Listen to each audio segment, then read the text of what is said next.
Astaghfirullah. Assalamualaikum warahmatullahi wabarakatuh. Alhamdulillah, salatu wassalamu ala rasulillah wa ala alihi wa sahbihi wa mawalah wa la hawla wa la quwata illa billahi wa ba'du. Alhamdulillah, pada pagi hari ini kita bisa kembali bermajelis ilmu lewat media Jabal Uhud, dan kita masuk pada a'lamus salaf, akan berkisah kepada Al-Imam Hasan Al-Basri rahimahullahu ta'ala. Seorang sosok yang sangat ajaib, sosok yang sangat menakjubkan dalam kisah-kisahnya, patut ditiru, dicontoh dan dijadikan teladan. Siapakah Hasan Al-Basri? Namanya, tempat lahirnya, pujian para ulama kepadanya, kemudian ibadahnya, kemudian ilmunya, kemudian juga mihnah atau ujian yang Allah timpakan kepadanya, termasuk siapa guru-gurunya, siapa murid-muridnya, apa saja perkataannya, kemudian bagaimana wafatnya. Maka beberapa menit ke depan kita akan ringkas siapa Hasan Al-Basri rahimahullahu ta'ala. Hasan Al-Basri rahimahullahu ta'ala namanya adalah Al-Hasanu ibnu Abil Hasani. Al-Hasanu ibnu Abil Hasani. Wasmuhu Yasar Al-Basri. Namanya adalah Yasar Al-Basri, kunyahnya Abu Sa'id Maula Zaid ibn Thabit. Ada yang mengatakan Maula Jabir ibn Abdullah. Hasan Al-Basri ini lahir 2 tahun sebelum wafatnya Umar ibn Al-Khattab. Artinya bahwa Hasan Al-Basri ini berjumpa dengan kibarus sahabat, kemudian berjumpa dengan sigharus sahabat, kemudian berjumpa zaman yang tidak ada sama sekali sahabat. Dia berjumpa dengan 3 generasi yang berbeda: kibarus sahabat, sigharus sahabat, dan kibarut tabi'in, ketika para sahabat sudah tidak ada lagi. Artinya dia menyaksikan perubahan-perubahan manusia kala itu. Makanya dia paling paham dengan fatwa dan kondisi, karena dia hidup di zaman kibarus sahabat, bagaimana mereka. Kemudian setelah itu hidup di zaman sigharus sahabat, sahabat kecil, dan tahu mereka. Dan juga hidup di zaman para tabi'in, sehingga dia menguasai kondisi. Ya. Ma'asyiral muslimin yang dimuliakan Allah subhanahu wa ta'ala. Hasan Al-Basri ini bapaknya adalah seorang budak. Jadi suatu ketika Islam menyerang di daerah Basrah sana, ada perang besar ke daerah Syam, dimenangkan kaum muslimin, dan salah satu yang ditawan adalah ayahandanya Hasan. Ayahandanya Hasan Al-Basri tertawan, kemudian dibawa ke Madinah. Sesampainya di Madinah, kemudian dia menikah dengan seorang budak wanita, jariyah. Akhirnya dari pernikahan keduanya lahirlah Hasan Al-Basri, menunjukkan bahwa bapaknya budak, ibunya juga budak.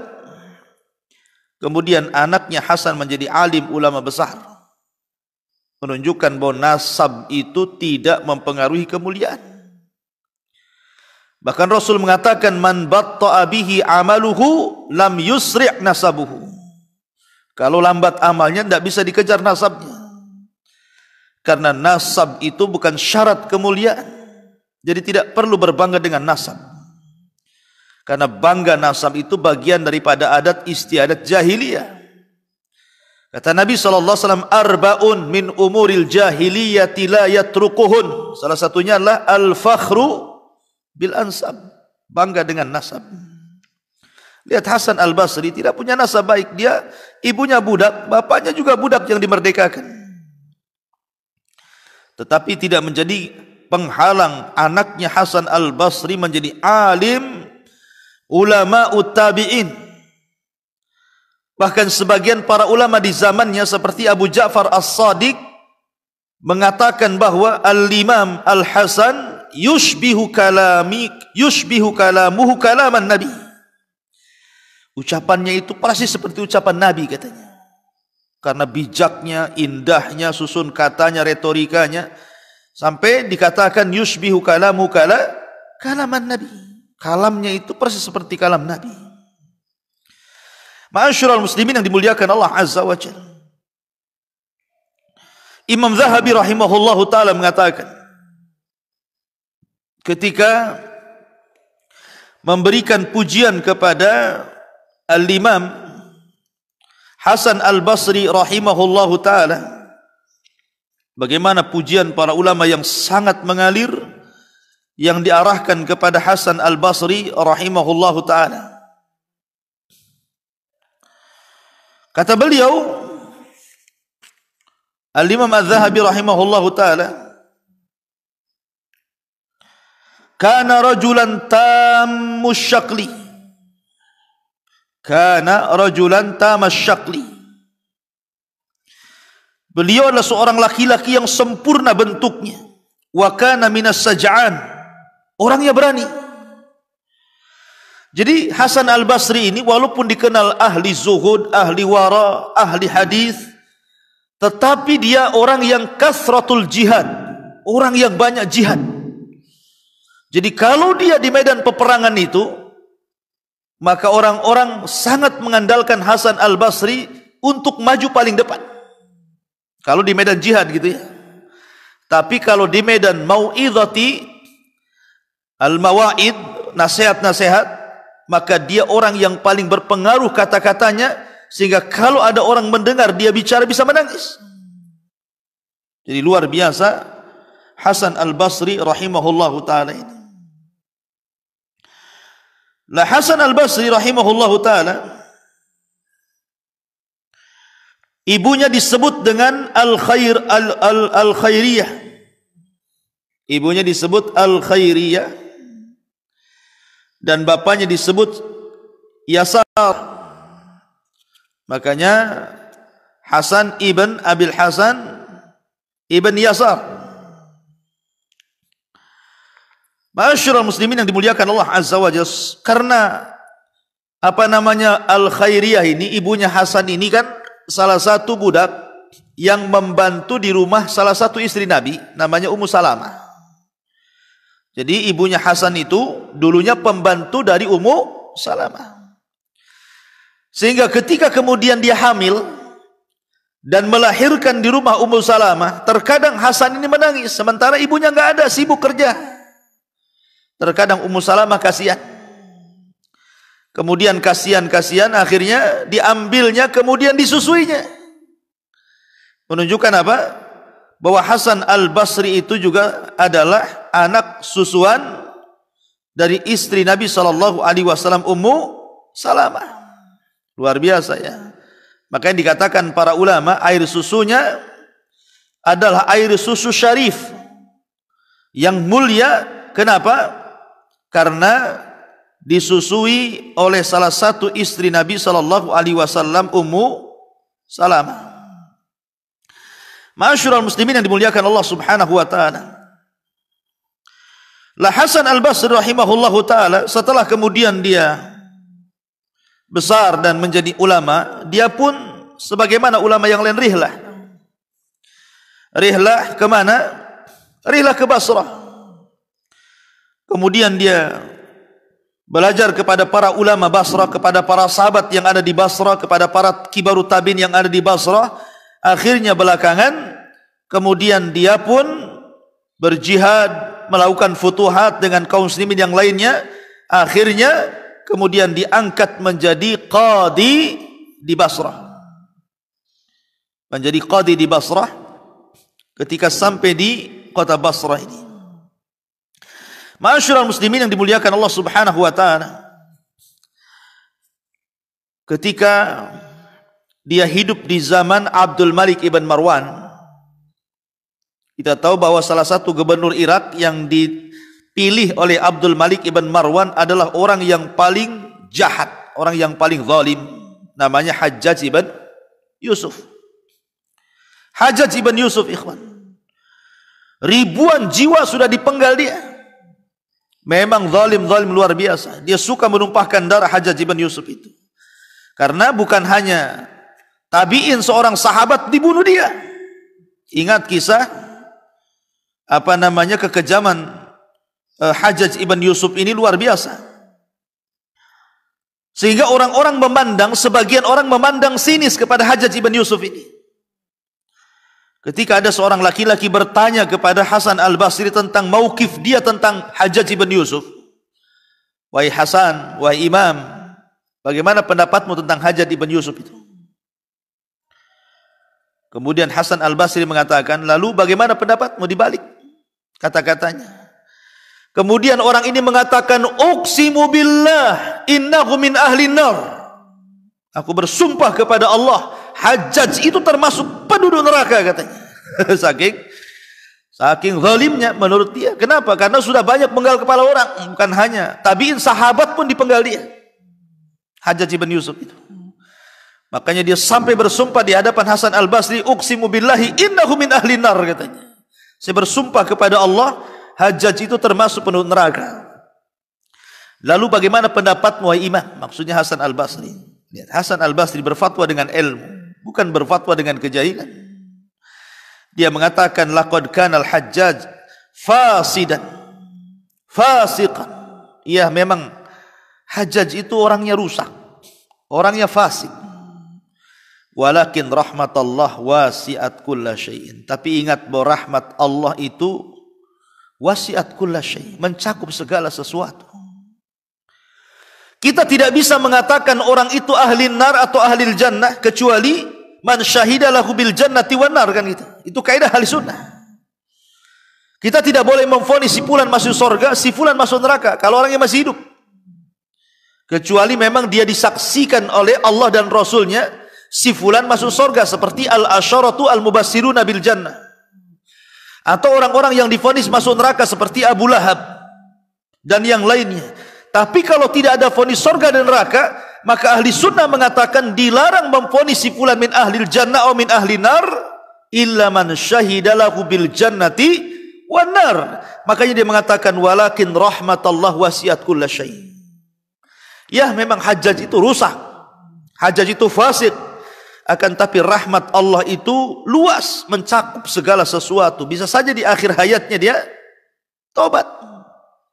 Karena dalam kebengisan Hajjaj itu orangnya tidak pernah korupsi. Coba bayangkan, kalau dia mau korupsi, kaya dia. Tapi Hajjaj itu baik kepada ahlul Quran, karena dia hafal Quran. Hafal Quran yang suka menumpahkan darah itulah Hajjaj ibn Yusuf itu. Gitu. Dia hafal Quran, cinta dengan Quran. Bahkan orang yang hafal Quran itu disumbang dia, tapi dia suka menumpahkan darah. Dan dia tidak suka korupsi, dia mati miskin. Ya. Ma'asyiral muslimin yang dimuliakan, jadi ada sisi baiknya. Suatu ketika, subhanallah, ketika Hajjaj ibn Yusuf mendengar ada beberapa para ulama desas-desus pembantaian, pembangkangan terhadap penguasa Abdul Malik ibn Marwan. Kan ulama banyak yang meninggal tuh. Nampak saja ada ulama yang bangkang pemerintah, penggal semuanya. Tak kisah dia siapa. Lah rupanya Hasan al-Basri ini salah satu ulama yang terfitnah dengan adanya desas-desus itu. Dipanggil. Dan ketika itu Hasan al-Basri sudah menggunakan bahasa kitanya, sudah pasrah. Pasti ini saya pulang tinggal nyawa, tinggal nama gitu ya. Sudah nggak ada nyawa lagi. Tapi Hasan al-Basri pembenahi. Ketika dipanggil oleh Hajjaj ibn Yusuf, maka dia melangkah dengan tenang. Subhanallah. Ya. Allah lindungi dia. Ketika sampai saja, padahal Hajjaj sudah bersumpah akan membunuh Hasan al-Basri. Tapi ketika sampai di majlis, rupanya Hasan itu punya pamor, haibah, mungkin bahasa kita ini punya karismatik yang luar biasa. Nampak saja itu sudah wah gitu kan. Akhirnya apa? Berikan jalan kepada Aba Sa'id. Berikan jalan kepada Aba Sa'id. Kemudian terjadilah dialog di situ. Salah satu nasihat Hasan al-Basri kepada Hajjaj, ya Hajjaj, kam kana bainaka wa baina Adam minal ad. Wahai Hajjaj, berapa banyak jarak antara dirimu ke Adam yang telah lewati dari nenek dan buyut kamu itu berapa jumlahnya? Maka Hajjaj mengatakan, la adri, saya tidak tahu. La adri, tidak tahu. Hum matu, mereka sudah mati semua, saya tidak tahu. Maka katanya, Hasan al-Basri mengatakan, idzan fa'tabir bihim. Kalau kamu tidak tahu jumlah berapa kakek buyutmu dari semenjak zaman kamu sampai Adam alaihi salatu wasalam, dan kau katakan mereka sudah mati, maka ambillah pelajaran dari kematian itu, bahwa engkau juga akan mati. Maksudnya jangan, sudah hentikan, jangan suka menumpahkan darah. Kau akan mati dan akan dipertanggungjawabkan di hadapan Allah. Hajjaj hanya, bahasa kita terangguk-angguk saja gini. Akhirnya karena banyak sekali nasihat-nasihat yang didapat oleh Hasan al-Basri, dari Hasan al-Basri kepada Hajjaj ini, akhirnya lembut pula Hajjaj ini hatinya. Kemudian akhirnya Hasan pun keluar dengan selamat. Dan ketika itulah maka Hajjaj sangat suka dengan Hasan al-Basri. Karena Hasan al-Basri itu tidak pernah ikut cawe-cawe berpolitik sebenarnya. Dia murni ulama, thalabatul ilmi, belajar, mengajarkan ilmu, dia tidak peduli dengan politik. Kenapa pula dikait-kaitkan dengan pemberontakan? Justru dia yang paling keras melarang pemberontakan ketika beberapa ulama di zamannya itu menginginkan pemberontakan, karena ada sebagian orang yang kemudian cenderung kepada Abdullah ibn Zubair. Karena ketika itu kan ada dua kekuasaan. Di Hijaz, Madinah dikuasai oleh Abdullah bin Zubair, sementara di Syam dikuasai oleh Abdul Malik ibn Marwan. Jadi ada dua kekuasaan di zaman itu. Jadi ada yang pro Abdullah bin Zubair, ada pro Abdul Malik ibn Marwan masalahnya. Sehingga banyak gesekan perpolitikan di zaman itu. Tetapi Hasan al-Basri tidak terpengaruh dengan perpolitikan itu. Ma'asyiral muslimin yang dimuliakan Allah Azza wa Jalla, di antara manakibnya, suatu ketika datang 3 orang menemui Hasan al-Basri rahimahullahu ta'ala dan mengatakan, ya Hasan, kami sudah menikah lama tapi tak kunjung dikaruniai anak. Yang satu mengatakan, ya Hasan, kami sudah berusaha untuk mencari rizki tapi tak kunjung kaya. Yang satunya mengatakan, ya Hasan, desa kami paceklik, kering, kelontang, tidak ada hujan sudah lama. Bahkan tumbuhan mati, binatang hampir kelaparan, kami juga hampir kelaparan. Maka Hasan al-Basri hanya memberikan solusi satu kata-kata, istaghfiru rabbakum. Bertobatlah kalian kepada Rabb kalian. Kemudian dikatakan kepada Hasan al-Basri, ya Hasan, bagaimana kau berikan jawaban yang sama kepada orang yang sudah menikah enggak punya anak, kau katakan istaghfiru rabbakum. Kepada orang yang kemudian mencari nafkah enggak kaya-kaya, kau bilang istaghfiru rabbakum. Kepada orang yang tanahnya paceklik, tidak turun hujan, kering kelontang, kau katakan istaghfiru rabbakum. Apa maksudnya?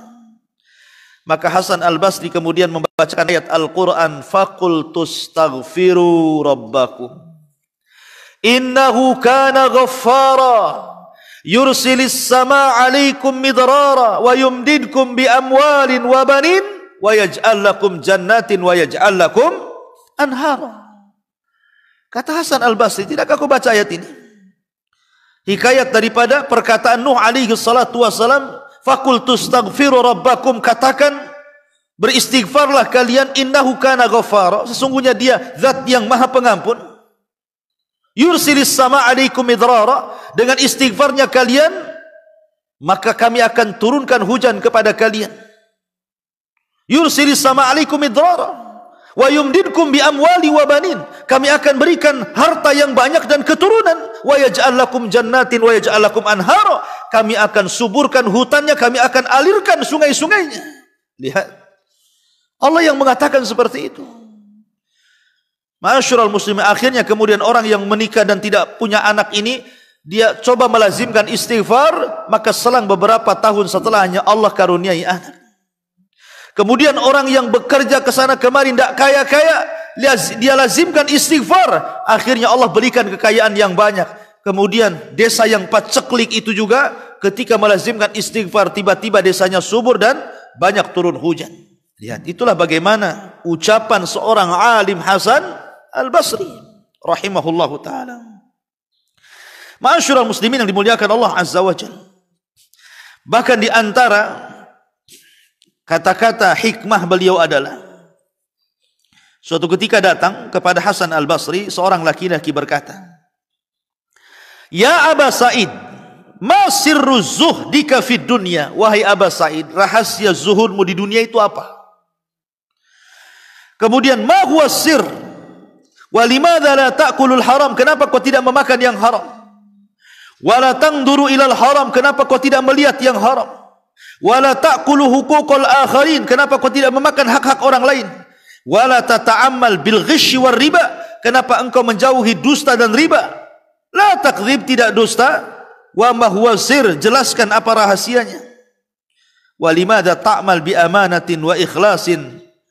Kenapa kau selalu menjaga amanah, menjaga ikhlas? Radin bima qasamahu Allahu lak. Kau redha dengan apa yang Allah berikan kepadamu.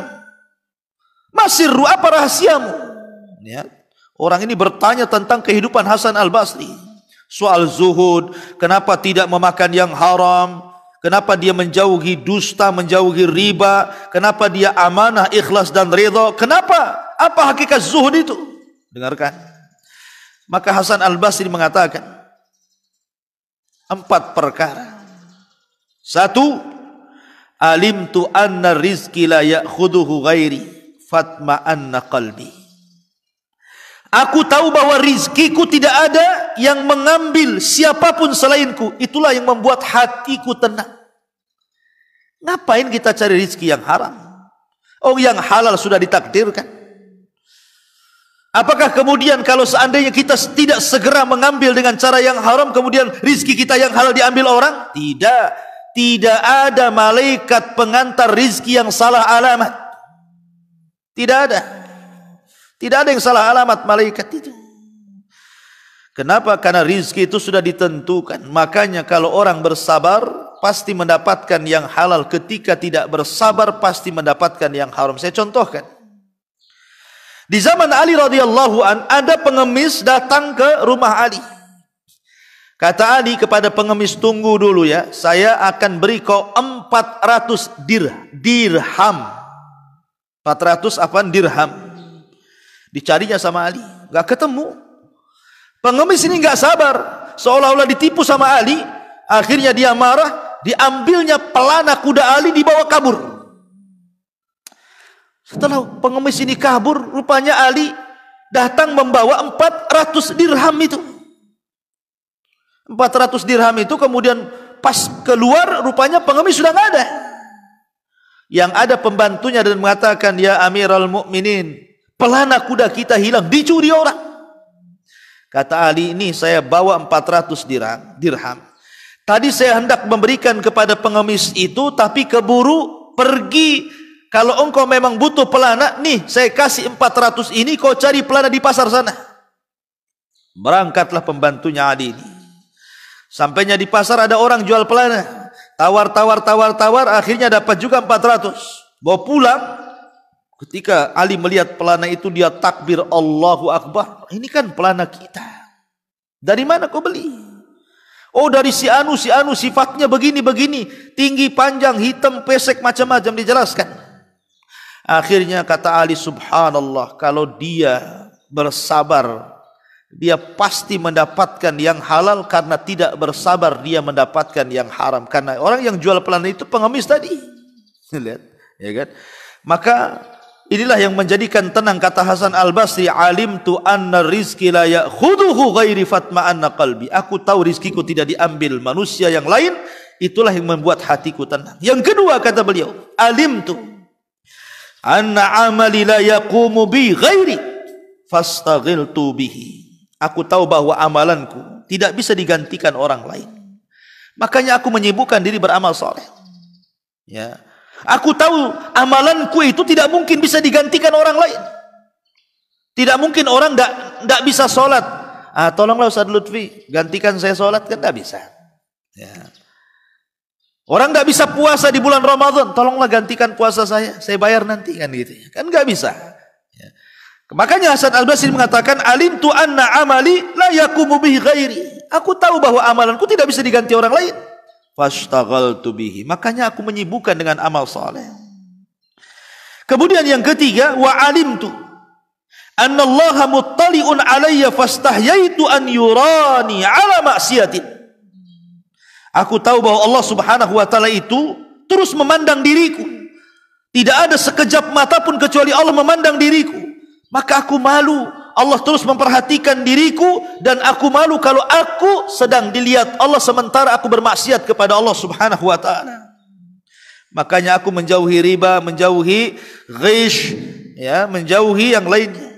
Dan yang terakhir, alimtu annal mauta yantadiruni fa'adadtu zada liliqa'i rabbil alamin. Aku tahu bahwa kematianku senantiasa menungguku, kata Hasan Al-Basri.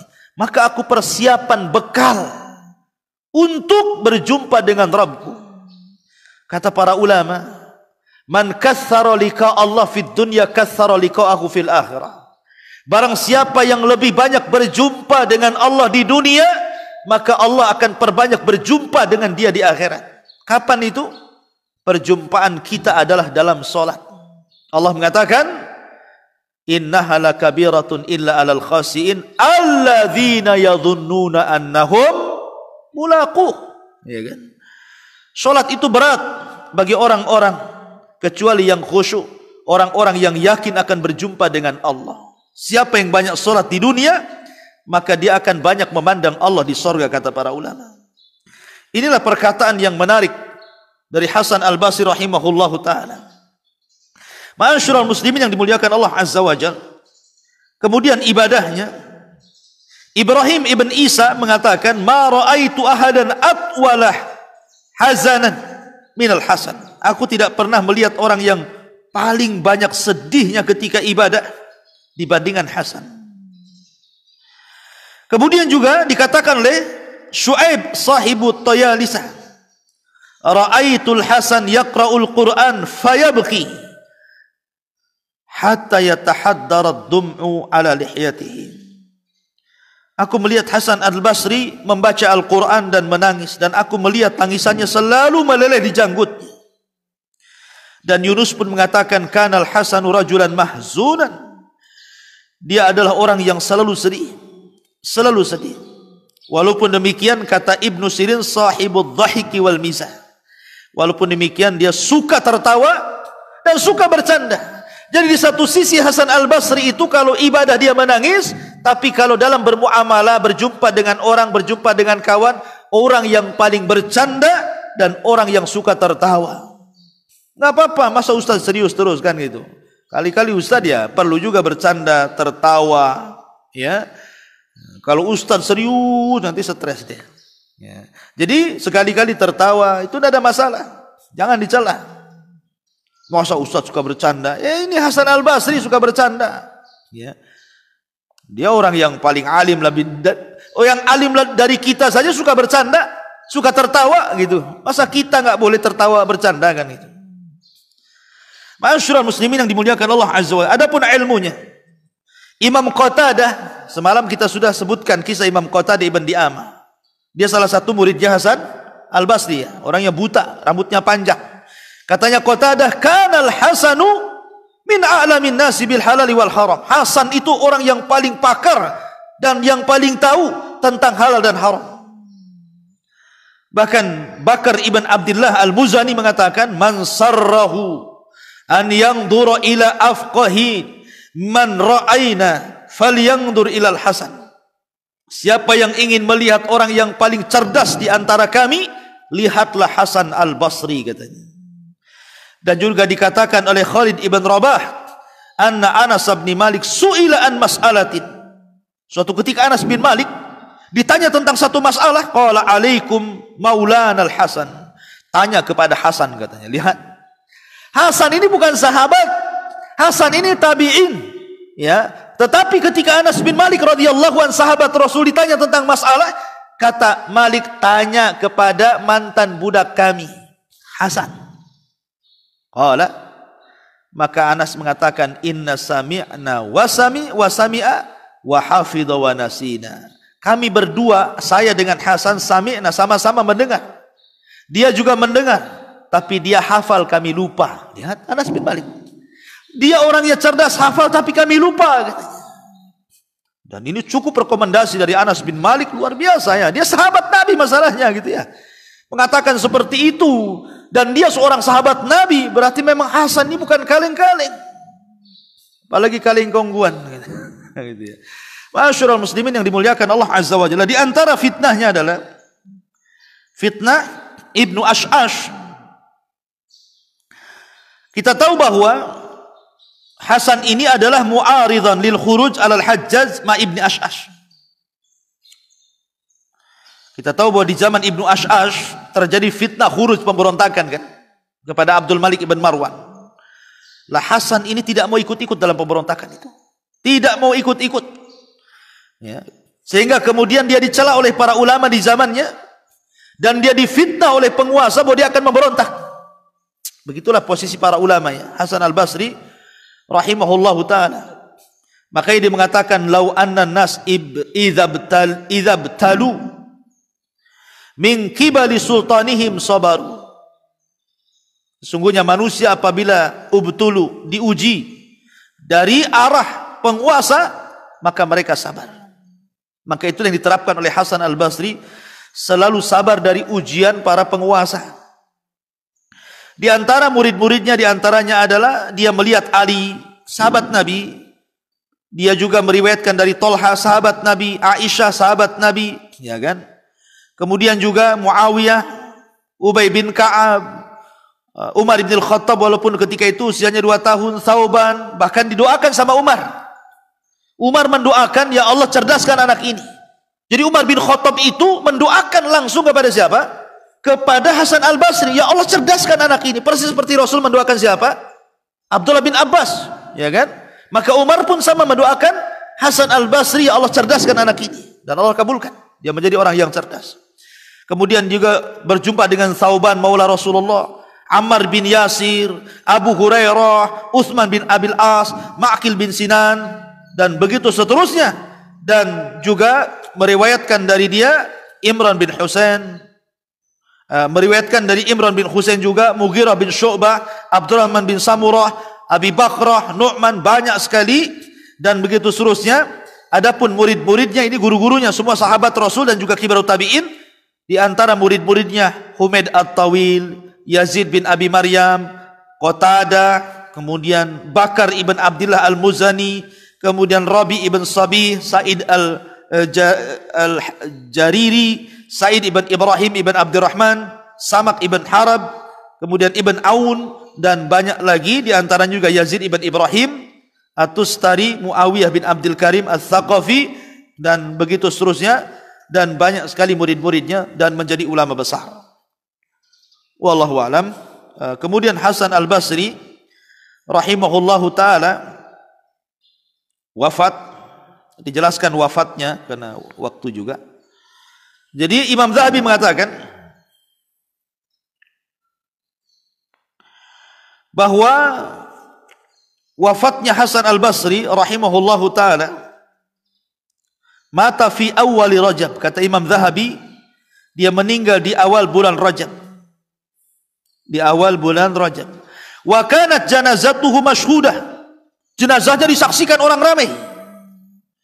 Wa sallu alaihi aqibal jum'ati bil Basrah. Setelah salat Jumat, maka manusia menyolatkan Hasan al-Basri wazdahamu alaihi hatta inna salatal asri lam taqum fil jami. Karena saking banyaknya sehingga dari mulai Jumat sampai asar. Sampai asar mendekati maghrib lagi. Saking banyaknya orang menyolati sampai nggak ada sholat asar di situ. Gitu. Jadi sholat asarnya di luar karena habis sholat asarnya orang luar datang nyolatin, jadi nggak sempat yang di masjid itu sholat asar. Saking banyaknya orang. Subhanallah ya. Begitulah para ulama yang memang disenangi orang karena ilmu dan pengetahuan dan jasanya.